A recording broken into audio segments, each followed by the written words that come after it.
So today we will start talking about the discrete group or clumps of nuclear cell body in the subcortical area of the central nervous system, which are collectively referred to as the basal nuclei.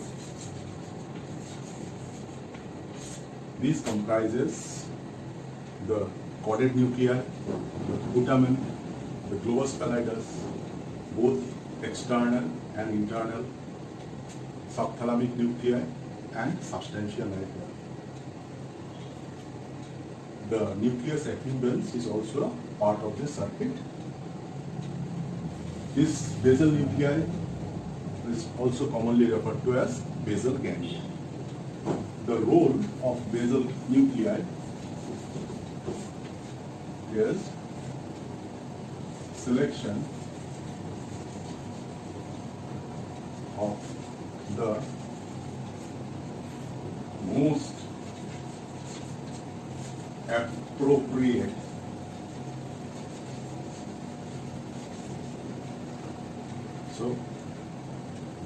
appropriate learned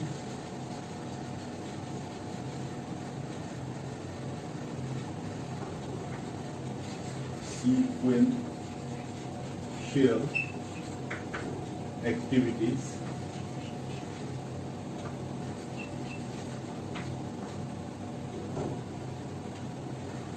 by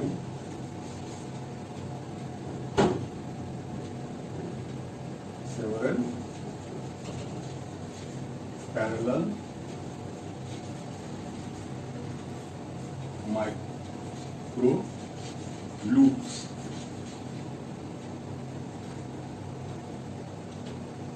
This microloop circuitry starts from the cerebral cortex. Neuronal body will give their input to the various nuclei of the basal ganglia, which will in turn provide their output to the thalamus. And from the thalamus, the output will be back to the cortex. So this circuitry, this micro loop, this circuit is a closed loop.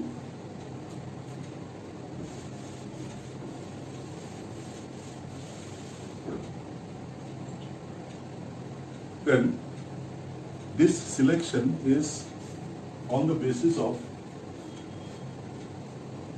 behavioral salience.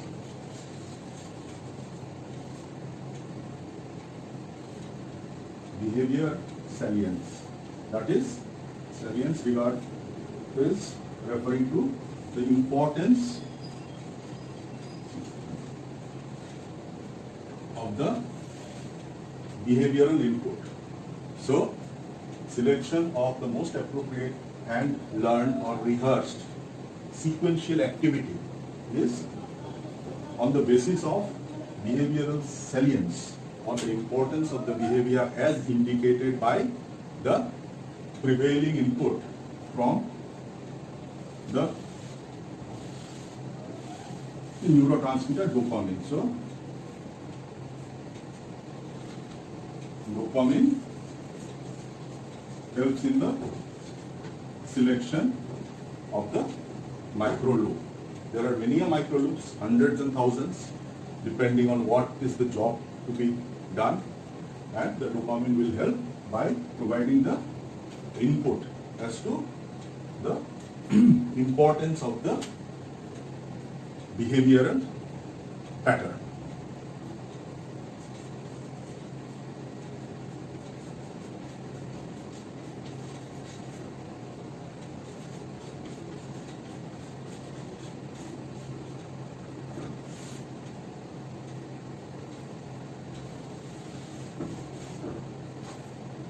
So the second thing is initiation. After selection, we have to initiate the activity. This initiation is helped along by the presence of two kind of pathway in the microloop. These microloops are basically of two varieties. The indirect variety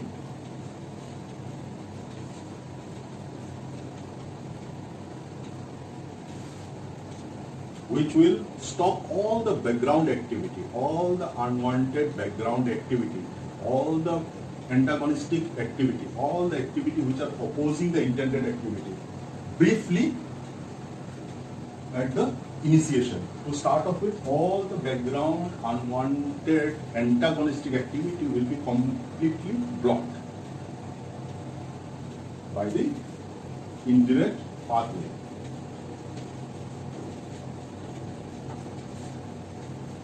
This complete blockage of unwanted antagonistic activity is also helped along by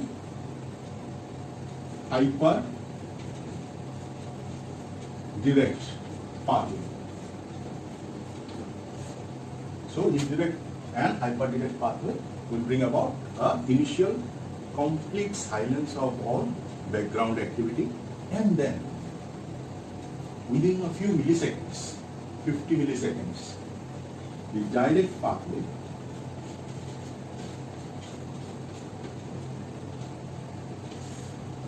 or the direct micro loop as intended for that specific function will fire, and it will initiate or kickstart or jumpstart the activity.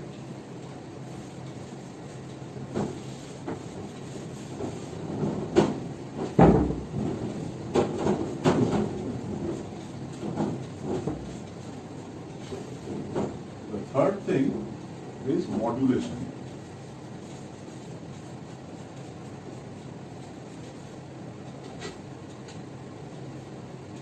The direct and the indirect pathway, as we were talking earlier, is endowed with the direct pathway is endowed with D1 receptor for dopamine, which is permissive, which is encouraging, which is facilitating the desired activity, and the indirect pathway is D2 enabled. The same neurotransmitter dopamine latches onto a different kind of a receptor, and this is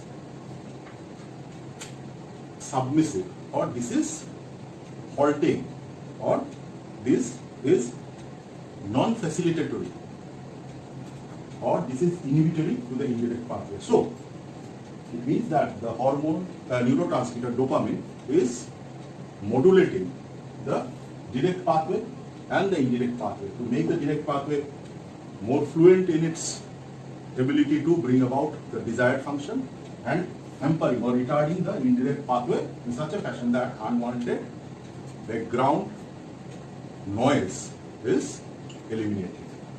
Moreover, modulation is helped to a great degree by the neurotransmitter acetylcholine, which brings about the signal of an event occurring. As we talked about previously, dopamine gives behavioral salience. It gives the central nervous system, particularly the basal ganglia in this case, a feeling of how rewarding, what is the value of the behavior happening at that time due to the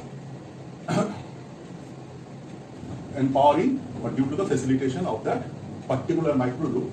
Acetylcholine gives the stimulus salience. It provides the basal ganglia with the ability to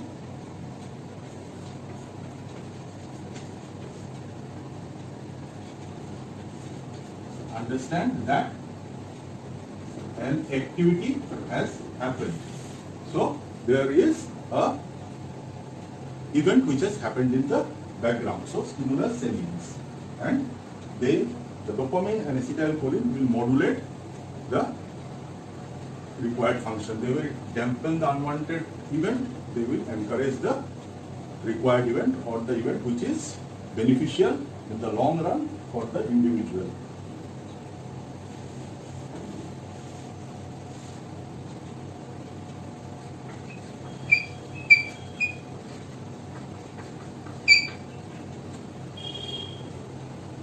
Fourth is, the basal ganglia has the ability for reward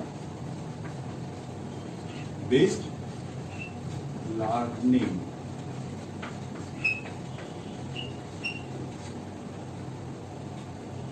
What does it learn? It learned that the novel strategy or the new strategy which has been adopted by that organism to deal with the problem of the circumstances has paid off or not. If it has paid off, if it has been beneficial to the organism, then the organism keeps on repeating that kind of activity. So reward learning of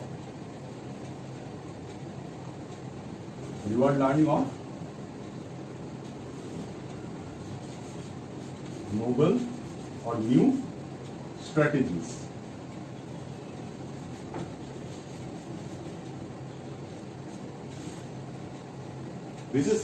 This is a goal-oriented motivation.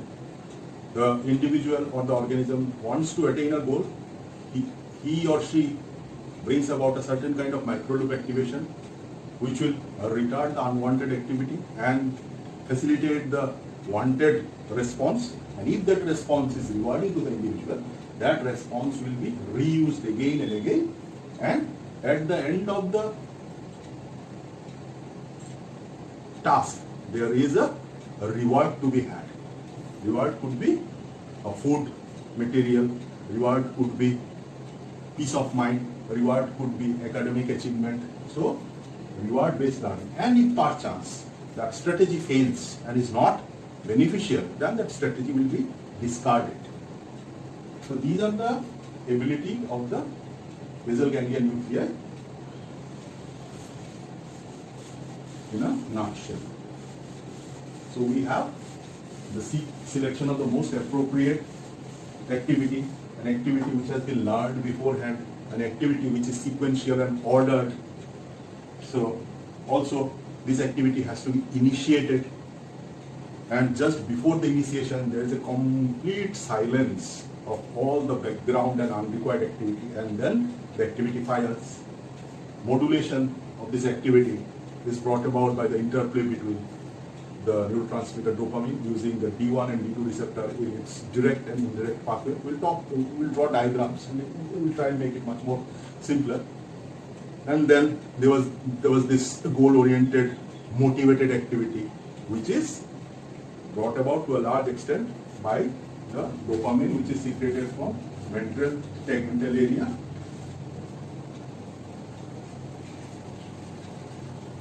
And it goes to the one of the nuclei included in the basal ganglia, nucleus, accumbens, and this is a part of the limbic circuit of the basal ganglia. So we were talking of several parallel micro loops. So there will be several circuitry which are incorporated within the cortico, basal ganglia, thalamus, cortex loop. So what are the circuitry we are talking about? The most common and evident circuitry is of the basal ganglia motor circuit.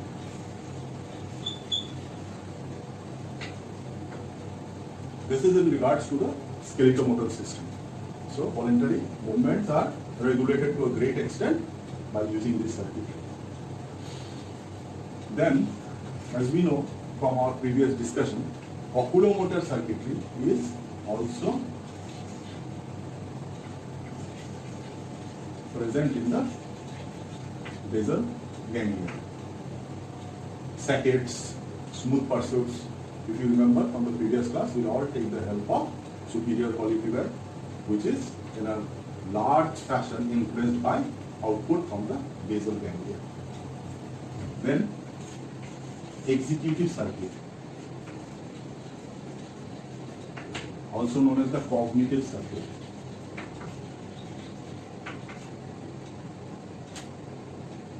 This is referring to the planning,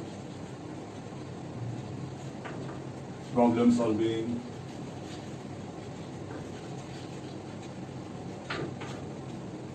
working memory,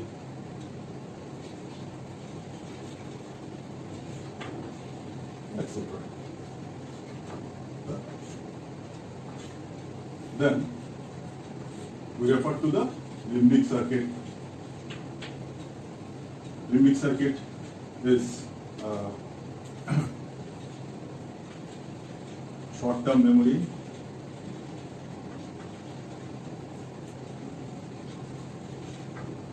reward-based, reward learning, and it is a positive reinforcer of association.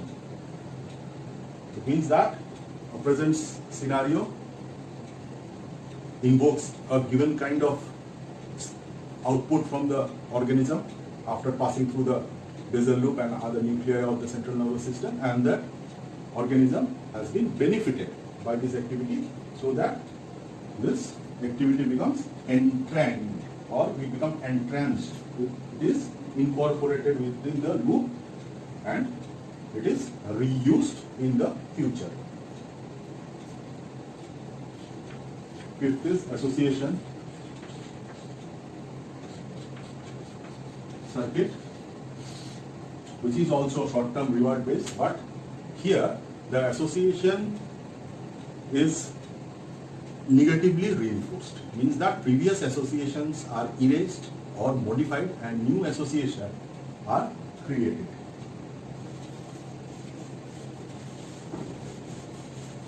So regarding this few variety of circuitry which goes on through the various nuclei of the basal ganglia, let us see from which area of the cortex each of these circuit arises.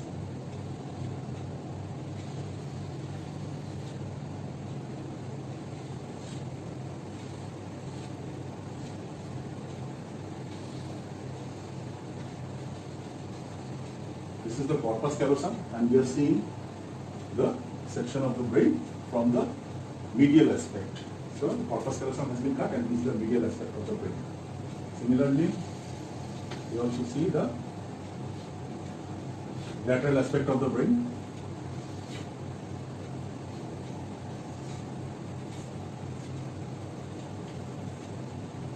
The first circuitry, the motor circuitry, is having contribution from primary motor area,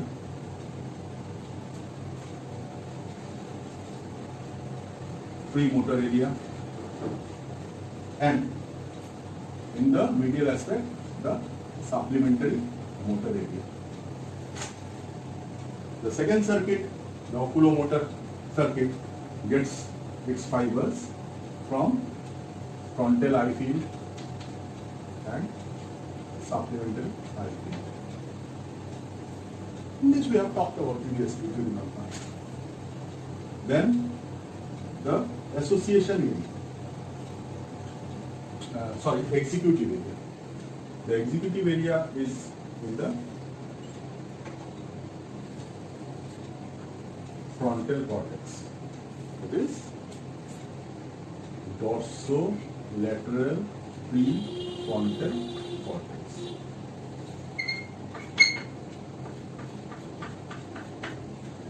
Some area of the lateral orbitofrontal cortex is also invaded by the executive cortical area.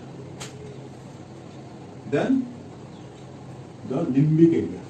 The limbic area is having contribution from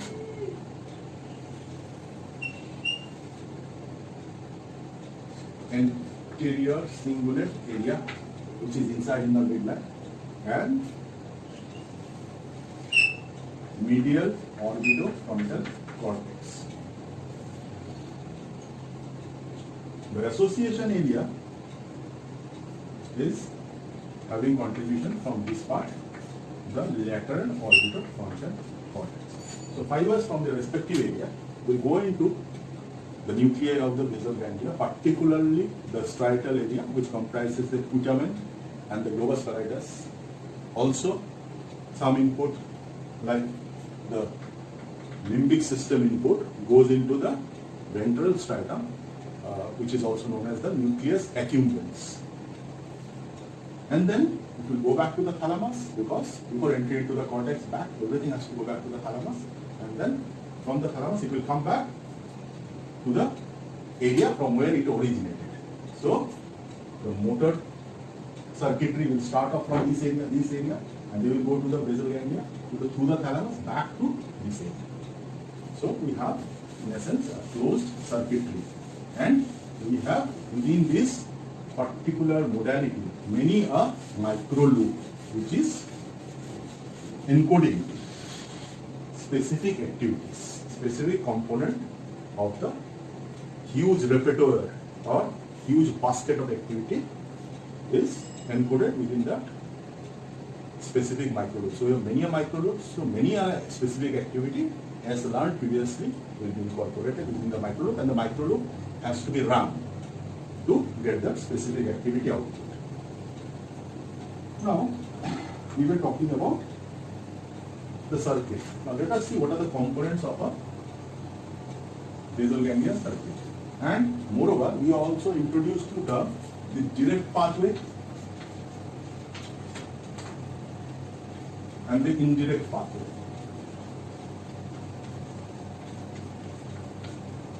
So, let's see the difference.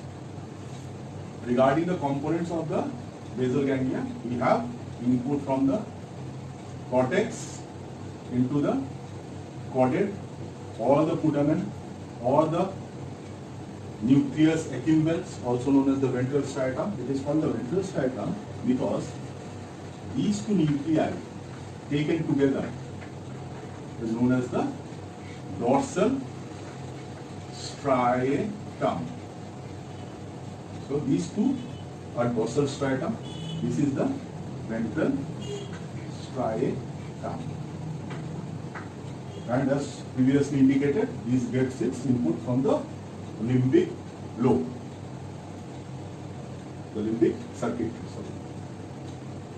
Then we have globus pallidus, which is divided into two parts. Globus pallidus externa, because this is towards the lateral aspect, so externa. Globus pallidus interna. From globus pallidus interna, output of the basal ganglia goes to the thalamus. Just below the thalamus, we have subthalamic nuclei.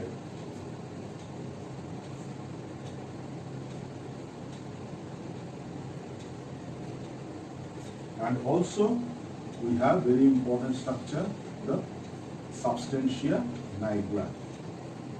The substantia nigra is divided into two parts. This part is the substantia nigra, pars compacta. This part is the substantia nigra, pars reticulata.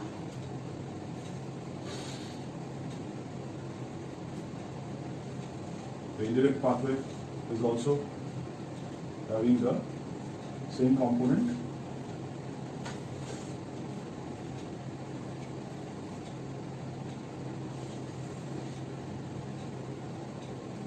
Now let us see the wiring of the direct path. Basal ganglia gets excitatory input provided by glutamate. So glutamatergic corticostriatal input. Glutamatergic corticostriatal input. So this is striatum from the cortex, corticostriatal input, excitatory. Then from the striatum, bypassing the globus pallidus externa, there is inhibitory input to the globus pallidus interna. From the globus pallidus interna, the pallidothalamic fiber are always inhibited, and thalamocortical fibers are always excited. So this is the direct pathway. Stimulation from the cortex will increase inhibitory stimulation on the second inhibitory interneuron. The second inhibitory interneuron will be depressed, thereby stimulus of the thalamocortical pathway will be stimulated. So stimulation from the cortex begets stimulation back. And what happens is that the appropriate, most sought after program which has been learned beforehand and which has its own pre-organized sequence is selected in the cortex. Wanted appropriate program is selected via the stimulation of the direct pathway. One. Now what about indirect pathway? What is indirect about indirect pathway? Again, the stimulus here is excitatory from the cortex. Corticostriatal fibers are excitatory. Again, from the striatum, there will be inhibitory fibers, which in this case will give their input to the globus pallidus interna.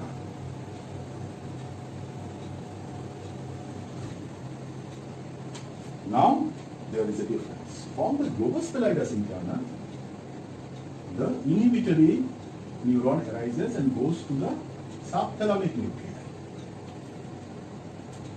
Subthalamic nuclei output is excitatory back to the globus pallidus interna. Globus pallidus interna, as we have talked about previously, always gives the inhibitory neuron to the thalamus. Inhibitory. So you see, neuron from the striatum, both cases are inhibitory. Neurons from the globus pallidus in both cases are inhibitory to the thalamus. But the difference is the two extra interneuron going from the globus pallidus externa to subthalamic nuclei and back from the subthalamic nuclei as an excitatory neuron. So this is the indirect pathway or the detour, the diversion, which is evident here. Also, back to the cortex from the thalamus is excitatory via glutamate. So all the glutamate, all the excitatory pathway are glutamatergic. The inhibitory pathways are by GABA.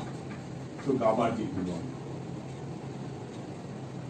So what happens in this case? Let us see. Excitation from the cortex excites the striatopallidal medium spiny neurons. So inhibition is increased. Increased inhibition will decrease the inhibitory input at the synapse. So you see, inhibition, excitation, increased inhibition. Inhibition is excitation. Okay. So excitation of this or release of this excitatory neuron from the subthalamic nuclei to the globus pallidus interna.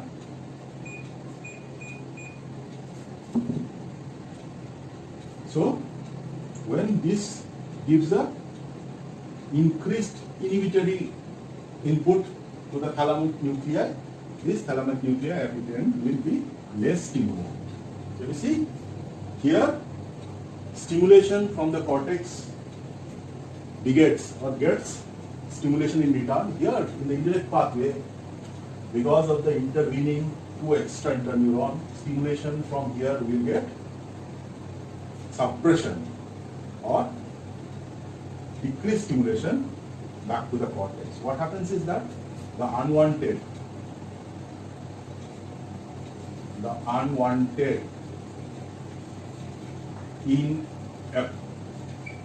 inappropriate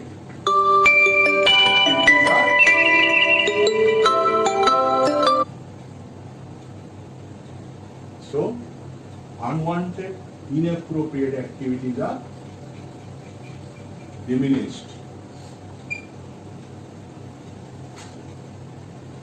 So to sum it up here, you can say that the direct pathway stimulation increases the possibility of the appropriate wanted activity, and simultaneous stimulation of the indirect pathway suppresses the unwanted activity. Thereby, there is a focusing by which the intended job, which could be motor, which could be oculomotor, which could be cognitive, thinking, problem solving, which could be limbic regarding our emotions, and which could also be associative circuitry, which brings about a reversion or brings about a modulation or a revision of the previously held association of the circumstantial stimuli and the reward that we get for a certain kind of circuit that we initiated. So this is roughly how it functions, the direct and indirect, the modulation provided by direct and indirect.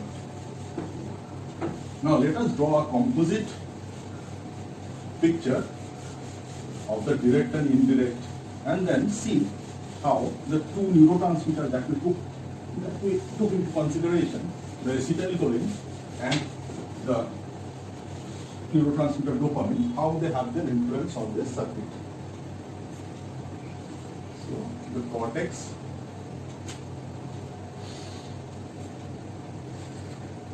then the striatum,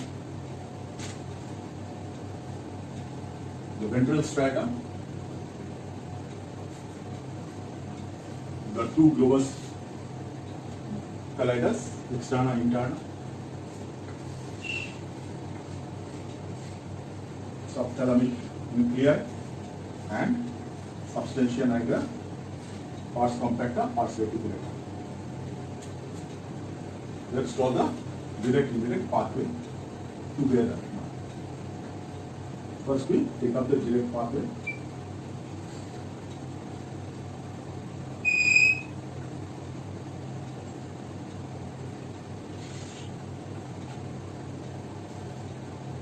Now we take up the indirect pathway.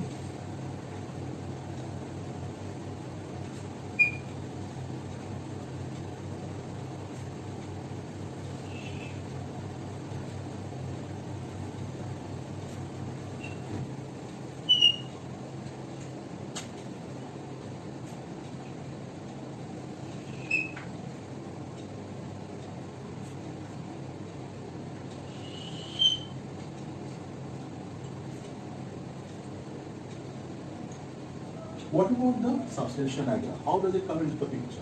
Well, this part of the substantia nigra, pars compacta, is responsible for the release of dopamine to the dorsal striatum. So here dopamine is released from the substantia nigra, pars compacta, to the dorsal striatum. For the ventral striatum, dopamine is released by ventral tegmental area.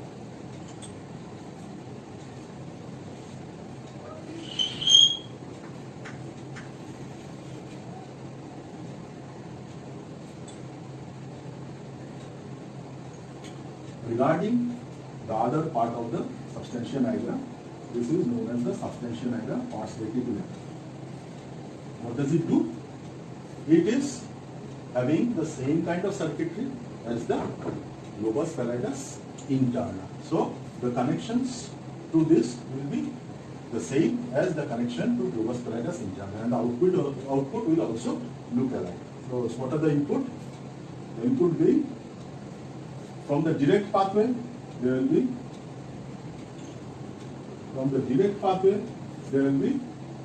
input to the substantia nigra, pars reticulata,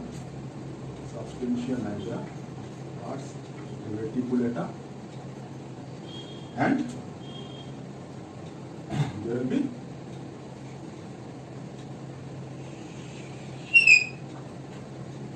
inhibitory pathway back to the thalamus. From the indirect pathway, there are pars reticulata do other than giving an inhibitory input to the thalamus, it also gives inhibitory input to certain other neuronal group like the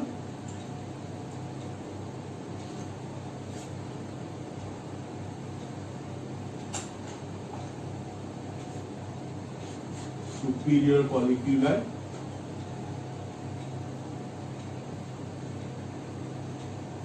and pedunculopontine nuclei.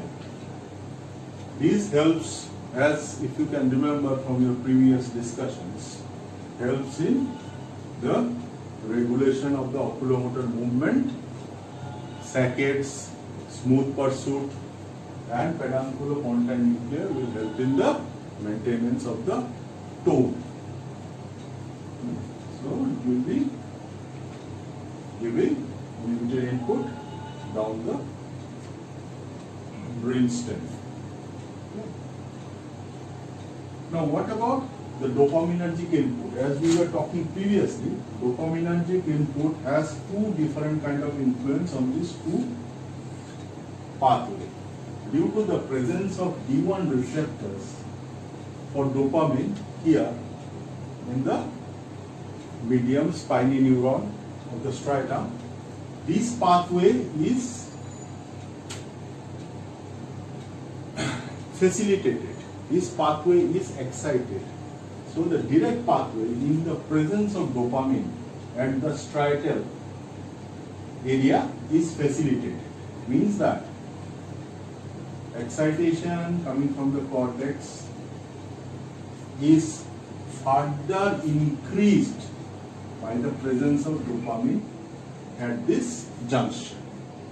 Thereby, the ultimate stimulation of the cortex is quite high in the direct pathway. In the indirect pathway, due to the presence of D2 receptors, which are not helping in stimulating the striatopalatal pathway to a great extent, the ultimate excitation of the indirect pathway is not as high as it should be. There is a decrease in the stimulation of the indirect pathway. Thereby, the amount of regulation on the unwanted activity will be modulated, and there is a substantial amount of increase in the stimulation to the cortex, which will signal downstream via the extrapyramidal tract so as to increase the ability of the required reflexes at the motor system or other systems to bring about the wanted activity. So we can say that the dopamine is facilitatory to the direct pathway, increases the cortical excitation for the required activity. In this case, if we are considering the very popular motor pathway, so motor activities of the required variety will be increased or facilitated, and the indirect pathway will bring about a dampening, or it will halt the background unnecessary, unwanted, inappropriate movement, thereby making the ultimate movement focused and purposeful. Also here, there will be the presence of acetylcholine interneurons, which will have the, which broadly speaking will have the reversed effect on the two synaptic area. So, whereas dopamine brings about an increase in the facilitation of the direct pathway, acetylcholine usually brings about a depression of the direct pathway and the increase in the ability of the indirect pathway. Now, why this is important? This is important because in the case of a stimulus salience, we were talking previously, whenever there is an event happening, acetylcholine signals this event. And acetylcholine signals this event by the withdrawal of acetylcholine. So withdrawal of acetylcholine will help in the more facilitation of the direct path.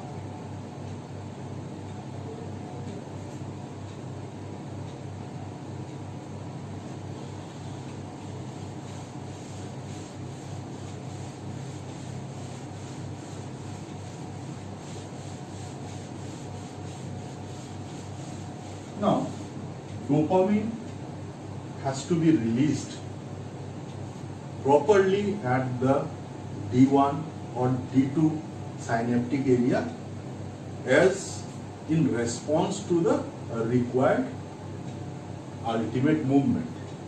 And this is basically after getting a feedback from the periphery. So, how is the feedback regulated for secretion of dopamine, and what are the other inputs to the basal ganglia? Let us see. The cortex, the striatum consisting of caudate and putamen taken together, ventral striatum,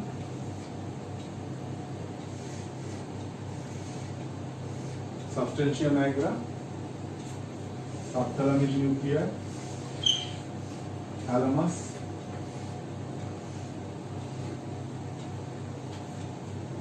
so what are the input to the basal ganglia? Obviously, very important input comes from the cortex.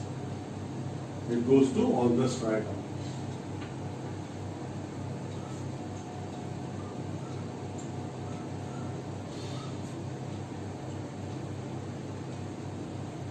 Then we have the direct and indirect pathway. Let's incorporate all the pathway in this diagram.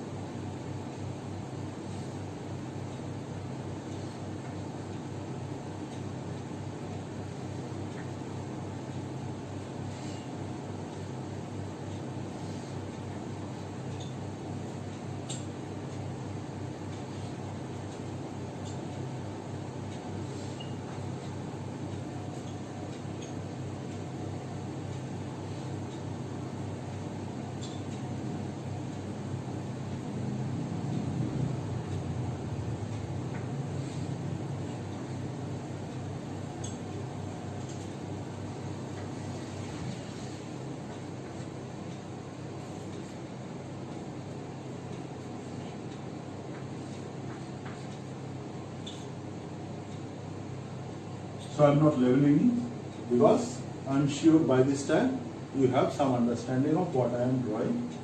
Now, what we are concerned here is regarding the input to the basal ganglia. The output is always through the thalamus. Output back to the cortex, to the appropriate area of the cortex is always through the thalamus. The input is predominantly from the cortex, but there are other ways of input also. There is the input from areas like superior colliculi, paraequiductal gray area. What do they signal? The superior colliculi, if you remember, gets its input also from the visual system. Some auditory stimuluses are also entering the superior colliculi. So, sudden event, attention will generate some signal here which will be sent through the thalamus into the interlaminar nuclei. From the interlaminar nuclei, there will be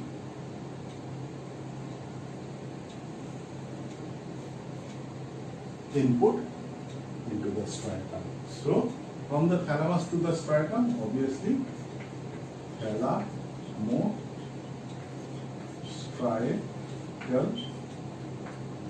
pathway.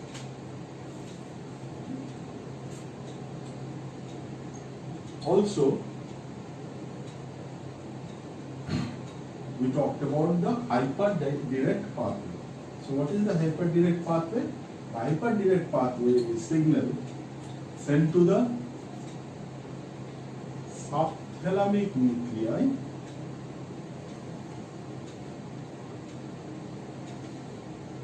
from the cortex. Why this is important? This is the hyperdirect pathway. So we have the direct pathway, the indirect pathway, and now the hyperdirect pathway. It's hyperdirect because from the cortex straight to the subthalamic nuclei, and from the subthalamic nuclei there will be indirect, the last limb of the indirect pathway, which when stimulated, with this will be stimulated at this juncture, thereby this will be stimulated, and this will stimulate the indirect pathway ultimately, thereby the background unwanted inappropriate action will be stopped or rather modulated. So hyperdirect pathway from the cortex into the direct and indirect pathway, and also from the other nuclei through the thalamus. Here the thalamostriatal pathway, summer motor control is maintained. Also we talked about the entry of dopaminergic modulation into the nucleus effluents from the ventral tegmental area, thereby giving the limbic system the input, the limbic circuit the input. So these are what are the circuitry of the limbic system. Now regarding the hyperdirect loop, this is used along with the indirect pathway. So the hyperdirect pathway and the indirect pathway will be initiated 50 milliseconds before any purposeful appropriate movement is to start. So there will be burst of activity through the hyperdirect and the indirect pathway, thereby stopping all the background inappropriate activity. If it is a motor circuit micro loop, then all the motor activity which are antagonistic to the intended movement will be stopped, and then 50 milliseconds later through the direct pathway by facilitation of dopamine, which is helping the direct pathway to be more stimulated, to be more focused, will bring about the appropriate activity in the motor system, the appropriate movement.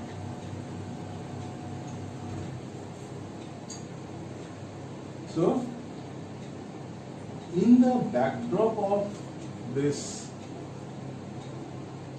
circuitry, let's see what happens when the basal ganglia goes wrong, or rather what we say are the disorders of the basal ganglia.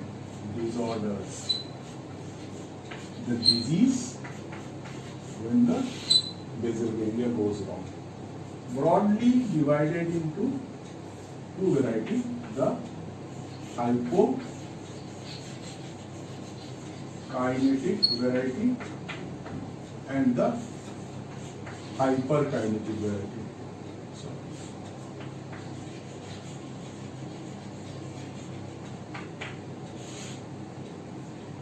the hypokinetic variety, the best example we can quote is Parkinson's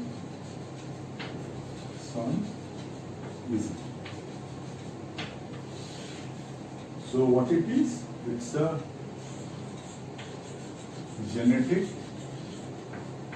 genetically determined disorder, plus on top of genetics you might have environmental causes,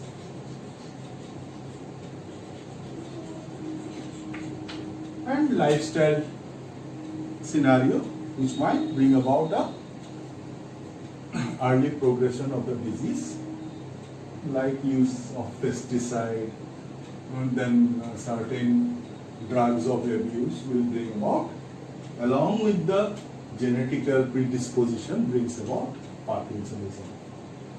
So Parkinsonism, so the hallmark of Parkinsonism is one, bradykinesia.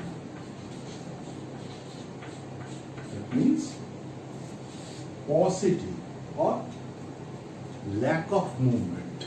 Very less movement is seen in the patient of bradykinesia. This is a hallmark of Parkinsonism. Bradykinesia happens because previously we talked about the initiation. This initiation of movement is brought about by the entry of dopamine, which hugely increases the facilitation of the direct pathway. So, as because Parkinsonism is usually due to the decreased availability of dopamine, the initiation of movement in motor, this is while talking with the motor signs of Parkinsonism. So the decreased availability of dopamine due to the damage of the dopaminergic neurons from the substantia nigra, pars compacta, brings about a lack of initiation.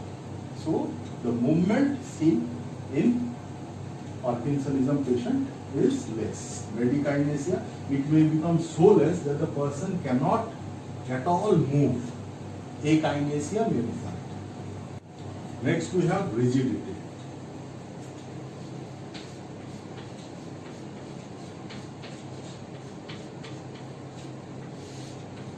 Rigidity is brought about again by the decreased availability of dopamine, whereby the direct pathway facilitation becomes less, the indirect pathway facilitation is relatively increased, and thereby signaling the lower motor neuron to release impulses to both the extensor and flexor group of muscle, or to the antagonist and agonist group of muscle. Thereby the tone on both muscles will be higher, and therefore passive stretching or passive extension and passive flexion both will feel a high amount of resistance. This will be uniform throughout, the resistance will be uniform throughout, and this is also known in some cases as lead pipe rigidity. Third, we have the tremor. Tremor is brought about by the acetylcholine interneurons, which we talked about previously, which are present in the striatum. So they form a reverberating circuit. They will have circuits which will stimulate themselves again and again and again when they are released from the effect of dopamine. Because dopamine is not around, acetylcholine is still around, and they will be released from the suppressive control of dopamine, and they have circuits which will re-stimulate themselves, and thereby tremor results. This tremor, please note, is tremor at rest, in contrast to the tremor of cerebellum, which is intention tremor. When the person is intending to do a job, then the tremor will start. This tremor is almost negligible when the person is about to do a job. So tremor kind of disappears.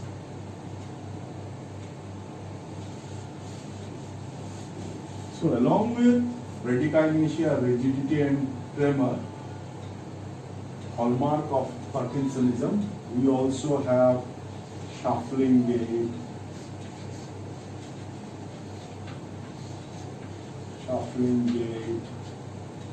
that is, the person will take very small steps, then masked face, because of the paucity or the lack of movement, there will be expressionless face. Automatic movement. When we walk, our limbs, upper limbs also move automatically. So automaticity, automatic movements.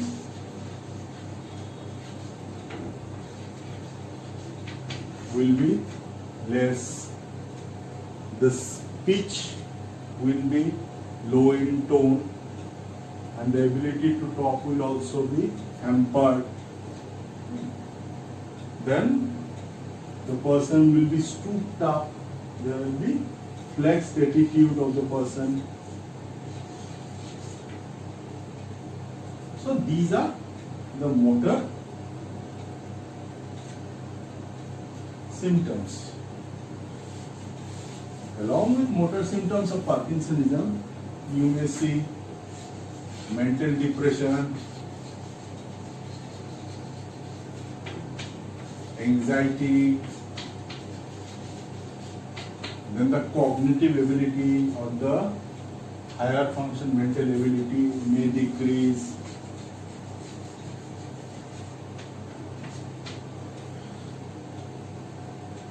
Parkinsonism is caused by lack of dopamine. So a lot of improvement can be had if dopamine is supplemented in a patient of Parkinsonism.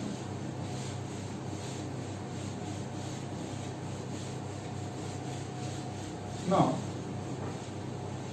the prototypic example for hyperkinetic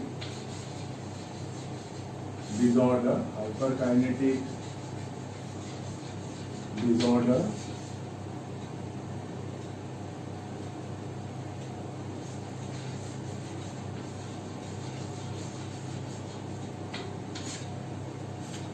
is Huntington's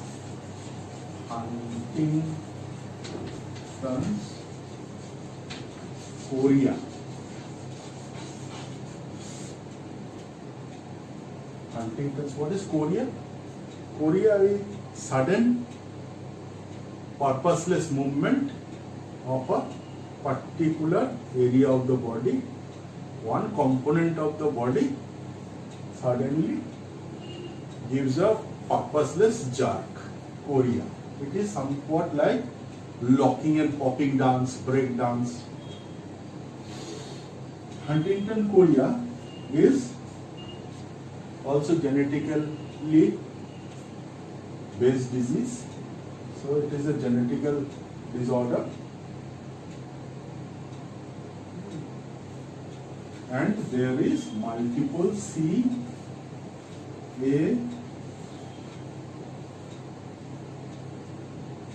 repeats.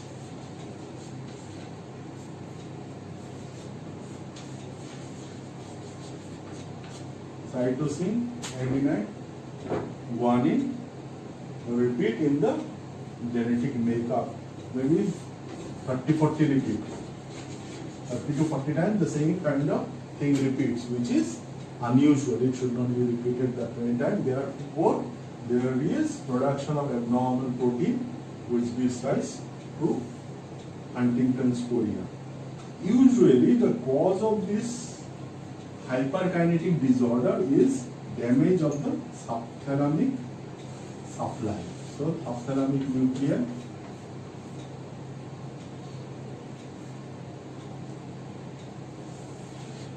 the striatum, the globus pallidus, the subthalamic nucleus, and the thalamus. So, what usually happens is that normally we have from the cortex excitatory input, and then in the indirect pathway inhibitory neuron, and then to the subthalamic nucleus, and back from the subthalamic nucleus, excitatory neuron, and out from the globus pallidus, as usual, inhibitory neuron to the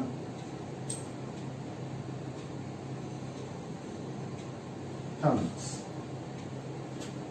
Usually the defect lies here. So, in the indirect pathway, if the striatopallidal fiber is not working, the hyperkinetic disorder is usually evident, because normally you have stimulation here. In the normal scenario, you have stimulation here, and then this stimulated neuron will be inhibiting this neuron, this neuron.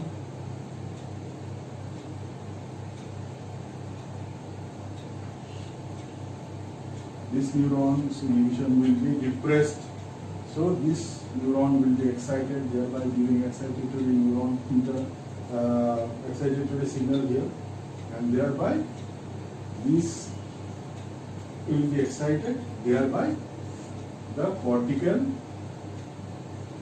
input will be diminished. This is the normal outflow of the indirect pathway. Now let us see what happens if this striatopallidal pathway is damaged due to the abnormal protein production. So there will be less or lack of inhibitory input here.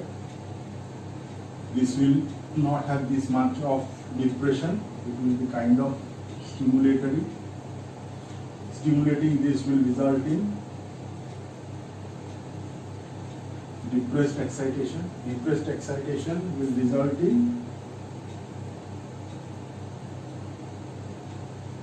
depressed inhibition at this synapse. Depressed inhibition at this synapse will result in increased excitation at the cortical level. So increased excitation of the cortical, of the thalamocortical fiber due to the defect in one of the excitatory interneuron will result in release, or it will result in facilitation of unwanted component of activity in the motor system, as evident in Huntington's chorea. Unwanted motor activity like chorea, release of components of movements suddenly, involuntary, happens. So basically Huntington's chorea, which is a genetic disorder of CAG repeats resulting in abnormal protein formation, gives rise to defect in the indirect pathway, which gives rise to the release of one of the components of movement which is unwanted and involuntary. So Huntington's chorea. Then we have other disorders to talk about.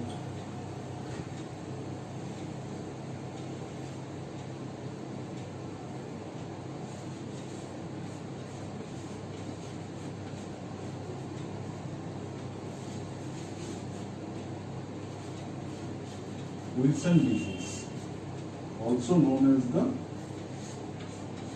hepatolenticular degeneration.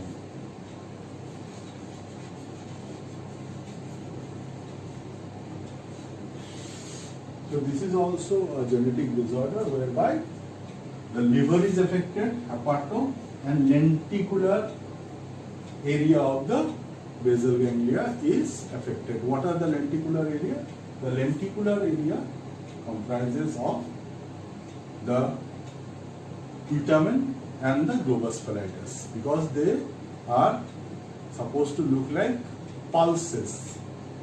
So lentils. So lenticular degeneration, along with the liver degeneration, lenticular degeneration. This happens because there is accumulation of copper inside the body due to the absence of a copper carrying protein, the ceruloplasmin. So copper is deposited in the liver, which destroys the liver, also deposited in the basal ganglia, and there is the damage of the globus pallidus, and thereby leading to excessive stimulation of the indirect ultimate limb of the indirect pathway, resulting in chorea.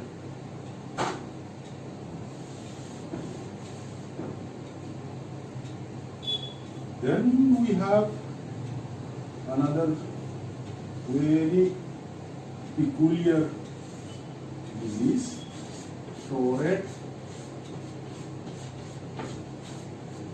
syndrome. Tourette syndrome. Tourette syndrome, you can visualize the expression of this disorder if you view one of the two movies. The original movie is Front of the Class, and the Hindi remake is Hichki. So you can have an idea what Tourette syndrome is all about if you go and watch these movies.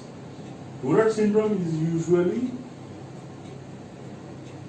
OCD, obsessive compulsive disorder. The person has ritualistic, that is, the thought occurs over and over again. So the ritualistic thoughts, and there are certain motor activity which the person has to perform involuntary over and over again, and accompanied by a vocalization, a involuntary vocalization, or even an involuntary swearing. There is a sudden emission of sound or a emission of a swear word along with the ritualistic behavior that a person performs. So Tourette syndrome.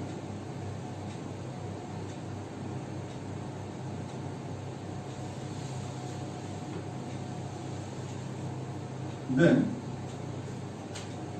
hyperkinetic movement may also happen after the person has been treated with antipsychotic drugs. So there is also a disorder which is known as the tardive dyskinesia or dystonia.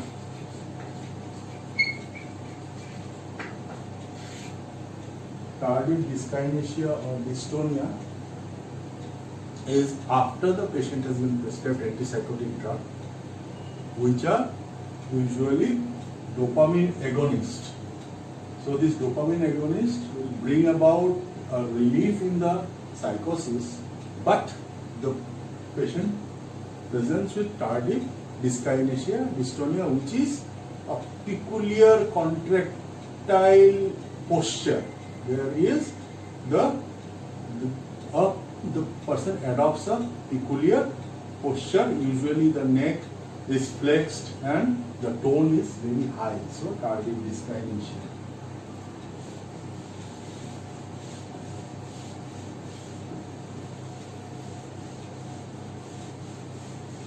So we talked about a few new disorders, and what we see in this disorder, as we noted, is chorea. Also you can see eketosis,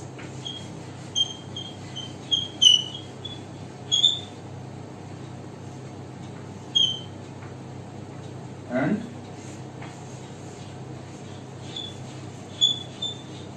delismus.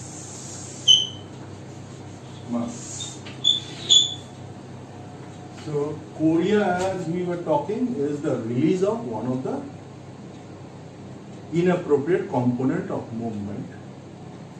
So it's kind of like locking, popping dance and break dance.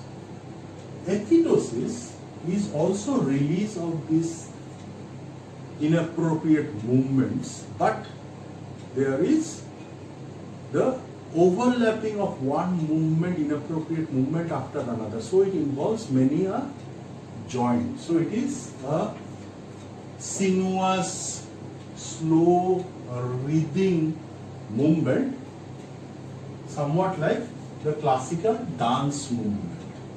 So this is a jerky movement, this is a sinuous, slow, rhythmical movement. Of course, both of them are involuntary. Bellismus, also due to the damage of the fiber leading to the subthalamic nuclei or the damage of the subthalamic nuclei, is usually associated with the shoulder girdle or the hip girdle, and usually only one basal ganglia area is damaged or one subthalamic nuclei is damaged. So the affliction, the problem is with the side which is contralateral to the damage of the subthalamic nuclei. So the shoulder area or the hip area of the contralateral side shows explosive throwing movement, very forceful, jerky movement. So ballistic movement, throwing movement. So bellismus, because usually only side is affected, we usually see hemibellismus.